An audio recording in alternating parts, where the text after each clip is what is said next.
बात मेरे भाई एहसास पैदा करे, कहाँ किससे कमी रह गई। हजरत सालबा बिन अब्दुर्रहमान हुजूर के सहाबी हैं। नबी पाक सल्लल्लाहु अलैहि वसल्लम ने फरमाया जाओ फला आदमी को बुला के लाओ। बुलाने चले गए तो रास्ते में एक औरत बेपर्दा थी। एक नजर उसको देखा, पहली नजर वैसे ही माफ है, दोबारा अब जो देखता है वो जानबूझ के देखता है। दोबारा नजर उठी। हमारे यहाँ सारी सजा औरतों के लिए है कि पर्दा करें, हालांकि पर्दा मर्द का भी है। जी घूरने लग गए आप मुझे। पर्दा जिस तरह औरतों को हुक्म है ना कि नजरें नीची रखो, इसी तरह मर्दों को भी हुक्म है कि तुम भी अपनी नजरें, अगर औरत सामने बेपर्दा आ जाएगी तो मर्द ये नहीं कहेगा वे खोए पर्दा ही नहीं कर दी, अब वो क्या करेगा? बोले तो फिर मर्दों का भी पर्दा हुआ कि ना हुआ? हमारे यहाँ अजीब मामला है, पर्दा सिर्फ औरतों का है, मर्द को खुली छुट्टी है, जो मर्जी गंदमंद देखता फिरे मादल।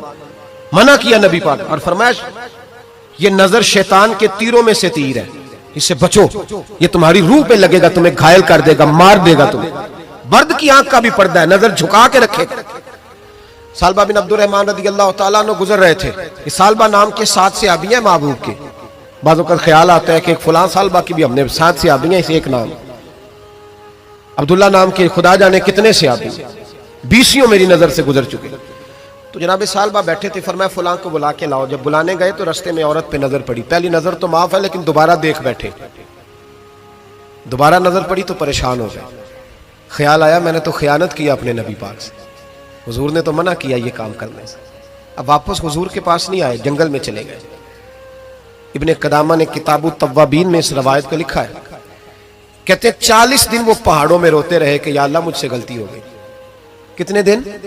अब हमारा शुगल है, इसको लोग गुनाह ही नहीं समझते।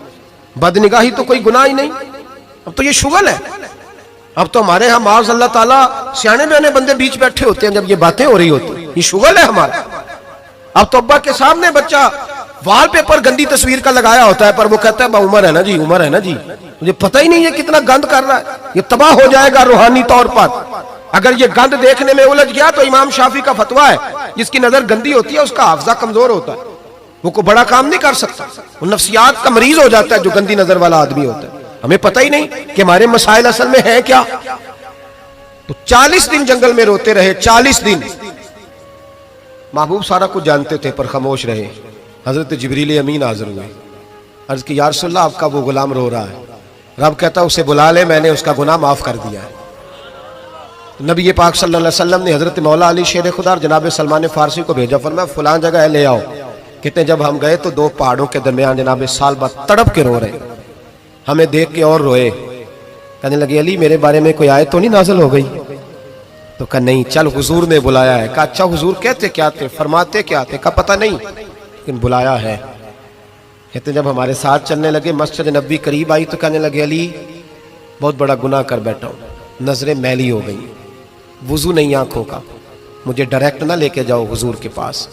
जब नबी पाक नमाज की नीयत बांध लेना फिर मैं जाऊंगा, मैं पीछे खड़ा हो जाऊंगा हुजूर के, मेरी तबीयत में हौसला नहीं।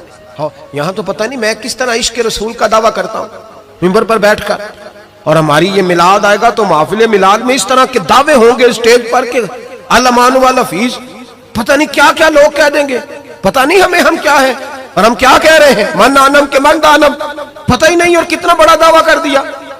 का मेरे अंदर ताकत नहीं सामना करने। मौला अली फरमाते हैं जब हुजूर ने मगरिब की नमाज की नीयत बांधी तो उन्होंने भी पीछे नीयत बांध ली। इत्तेफाक की बात यह कि हुजूर ने पहली रकत में सूरह इन्फितार पढ़नी शुरू कर दी, इज़स समाउन फतरत व इज़ल कवाकिबुन तसरत व इज़ल बिहार फुज्जिरत। कहते जब महबूब इस आयत पे पहुंचे ना कि या अय्युहल इंसानु मा गर्रका बिरब्बिकल करीम, ए इंसान तुझे किस चीज ने धोखे में डाल दिया, हालांकि तेरा रब तो बड़ा ही करम करने वाला है, तू किस तरह किसी और के धोखे में। बिरब्बिकल करीम, और ज़मीर वाहिद है, मैं तफसीर पे नहीं जाता, कहा तेरा अपना रब, बिरब्बिका तेरा अपना रब, तेरा रब तो बड़ा करीम है, तू फिर भी कहीं और चला गया। जब ये आयत सुनी तो पीछे चीख मारी, बेहोश होके गिर गए, घर वाले घर ले गए। नमाज मुकम्मल हुई तो हुजूर ने फरमाया क्या हुआ? अर्ज की हुजूर वो तो रो पड़े थे, घर ले गए। महबूब पीछे गए तो बेसुध पड़े, तेज बुखार हो गया। नबी करीम सरहाने बैठे और उनकी गर्दन को उठाकर सर को गोद में रखा, और जब बालों में दस्ते मुबारक फेरा तो आंखें खोल दी। और झट से अपना सर जमीन पे रख के कहने लगे हुजूर मैं इस काबिल नहीं कि आपकी गोद में मेरा सारा है, इस काबिल नहीं, बड़ा मुजरिम। तो महबूब ने फरमाया तुझे मुबारक हो, रब ने तुझे माफ कर दिया है, अल्लाह भी राजी है, मैं भी राजी हूं। अब हुजूर के कदमों के करीब आए तो कहने लगे हुजूर आप राजी हैं? कहा राजी हूं। फरमाया फिर मेरे लिए दुआ करें, अल्लाह इसी रजा में मुझे कबूल कर ले। बस ये बात हुई थी, उन्होंने कलमा पढ़ा तो रूह परवाज कर गई। परवाज मेरे भाई एहसास पैदा कर। याद रखें, अगर रूहानी जिंदगी सही नहीं ना होगी, याद रख लें किसी का कोई नुकसान नहीं, सारे सुकून से सो जाएंगे, आप नहीं सो पाएंगे।